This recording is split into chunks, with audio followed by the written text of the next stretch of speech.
ওয়ালটনের যে ট্যাবগুলো আছে ওয়ালটন ওয়ালপ্যাড 8G, মূলত এই ওয়ালটনের এই ওয়ালপ্যাড 8Gটা এখন টাচের সমস্যা করতেছে। যাদের টাচের সমস্যা করতেছে তারা প্রথমত আগে এটাকে সফটওয়্যার দিয়ে দেখেন সমাধান হয় কিনা। যদি সমাধান না হয় সেক্ষেত্রে আপনারা নিকটস্থ কোথাও সার্ভিস সেন্টারে যোগাযোগ করুন, ওয়ালটন যে কাস্টমার কেয়ার আছে সেখানে যোগাযোগ করুন। কারণ এটার ভিতরে দুইটা সমস্যা হয়। একটা হচ্ছে টাচে কাজ করে না, সেক্ষেত্রে হচ্ছে একটা রেবন আছে টাচের সাথে মাদারবোর্ডের কানেকশন দেওয়া একটা রেবন আছে, সেই রেবনটা থেকেও কিন্তু টাচে কাজ করে না। যদি রেবনটা নষ্ট হয়ে থাকে সেক্ষেত্রে কিন্তু টাচে কাজ করবে না। আর যদি সফটওয়্যারগত সমস্যা হয়ে থাকে সেক্ষেত্রে সফটওয়্যার দিলে সমাধান হয়ে যায়। তো আমি এরকম বেশ কিছু প্রবলেম পাইছি এবং সফটওয়্যার দিয়েও কিন্তু অনেকগুলো সমাধান করছি, রেবন চেঞ্জ করেও করছে এবং ডিসপ্লে চেঞ্জ করেও করছি। তো আপনারা প্রথমত যেটা করবেন, আগে যাদের পিসি আছে তারা কিন্তু নিজেরাই এই সফটওয়্যারটা দিতে পারবেন। আপনারা ডিসক্রিপশন বক্সে লিঙ্ক দেওয়া থাকবে, সেখান থেকে আপনারা এটা ডাউনলোড করে নেবেন। আর দিচ্ছি কীভাবে আপনারা সফটওয়্যারটা ইনস্টল করবেন, অর্থাৎ আপনার ওয়ালপ্যাড 8G টাচ নট ওয়ার্কিংয়ের জন্য আপনারা কিভাবে এটাকে সফটওয়্যার ইনস্টল করবেন। যে কোনো একটি ফ্ল্যাশ টুল ওপেন করবেন, যে কোনো একটি ফ্ল্যাশ টুল হলে হবে।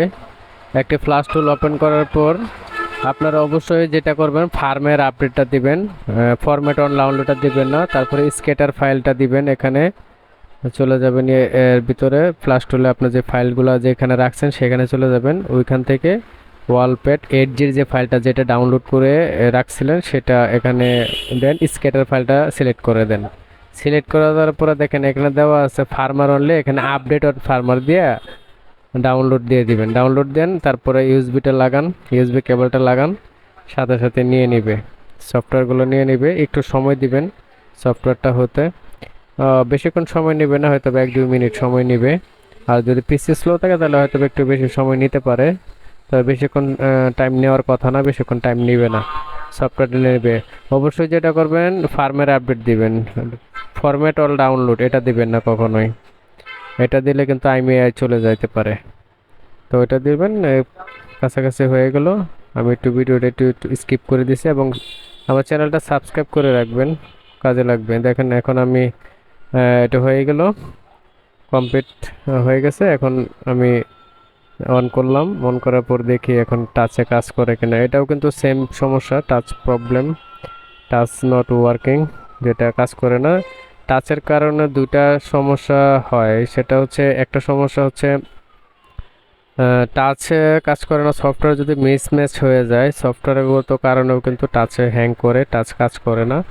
তো সফটওয়্যার দিলে আবার নতুন করে রিফ্রেশ হয়, সফটওয়্যারগুলো আপডেট হয়ে যায়, সবগুলা ফাইলগুলো পরিপূর্ণ হয়ে যায়, যেগুলো মিস থাকে সেগুলো পরিপূর্ণ হয়ে গেলে তখন আর টাচে সমস্যা করে না।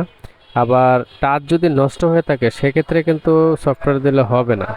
যদি টাচ একেবারে ড্যামেজ হয়ে থাকে সেক্ষেত্রে আপনি যতই সফটওয়্যার দেন তখন কিন্তু কাজ হবে না। আপনার তখনই কাজ হবে যদি সফটওয়্যারগত সমস্যার কারণে, দেখুন কাজ করতেছে, আমি দেখেন কাজ করলাম, এই যে দেখেন টাচে কিন্তু কাজ করছে, স্টার্ট দিলাম, কাজ করতেছে। আর যেটা বলতেছিলাম যে সফটওয়্যারগত সমস্যা হইলে কিন্তু টাচে কাজ করবে না, টাচে হ্যাং করে অথবা রিস্টার্ট নেয়, মানে বিভিন্ন ধরনের প্রবলেমের কারণে কিন্তু সফটওয়্যার দিলেও হয়ে যায়। আবার ভিতরে একটা র্যাবন আছে, সেই র্যাবনটা যদি আপনার নষ্ট থাকে সেই র্যাবনটা থেকে কিন্তু এটা টাচের কাজ করবে না যদি র্যাবনটা নষ্ট হয়ে যায়। মানে যেটাকে বলে মেন এফপিসি, সাব পিসিবি এর থেকে যে কানেকশনটা আসে সেটা হচ্ছে মেন এফপিসি। ওই মেন এফপিসিটা যদি নষ্ট থাকে সেক্ষেত্রে কিন্তু টাচে কাজ করবে না। আবার যদি টাচ নষ্ট থাকে সেক্ষেত্রে কিন্তু সফটওয়্যার দিলে কাজ করবে না। শুধুমাত্র সফটওয়্যারগত প্রবলেম যদি হয়ে থাকে টাচ কাজ করে না, আপনি সফটওয়্যার প্রথমত আপনি সফটওয়্যার দিয়ে দেখেন কাজ করে কিনা। যদি কাজ করে তত বেটার, যেমন এই যে এটা কাজ করলো, হ্যাঁ আমি পারলে তো টাচটা চেঞ্জ করে দেখতে পারতাম, কিন্তু টাচটা চেঞ্জ করার আগে আমি সফটওয়্যার দিলাম, সফটওয়্যার দিলে কিন্তু কাজ করতেছে। আপনারা সফটওয়্যার দিয়ে দেখেন আগে, সমস্যা তো না।